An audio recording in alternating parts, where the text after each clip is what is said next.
সাপ্তাহিক বাজার সরবরাহ ভালো থাকায় রাজধানীর বাজারে কমেছে বেশিরভাগ সবজির দাম। কেজিতে কমেছে 20 থেকে 30 টাকা, তবে বেড়েছে চাল ও চিনির দাম। বিক্রেতারা বলছেন, আন্দোলনের প্রভাবে গত কয়েকদিন দাম বাড়লেও এখন সরবরাহ স্বাভাবিক থাকায় সবজিতে স্বস্তি ফিরেছে। বেগুন, পটল ও ঢেঁড়স বিক্রি হচ্ছে 50 থেকে 60 টাকায়, তবে কমেনি আলু ও পেঁয়াজের দাম। প্রতি কেজি আলু বিক্রি হচ্ছে 60 টাকায় আর পেঁয়াজের 120 টাকা। বেড়েছে সব ধরনের চালের দামও।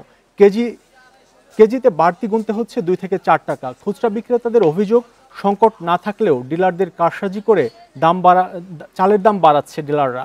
নাগালের বাইরে মাছ, মাংসের দামও। এতে বিপাকে পড়েছেন সীমিত আয়ের মানুষ।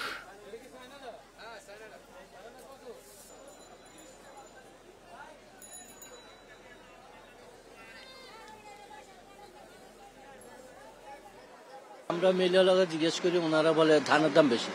আসলে কতটুকু ধানের দাম বেশি কম এটা মনে হয় সরকার খতিয়ে দেখলে ভালো হয়।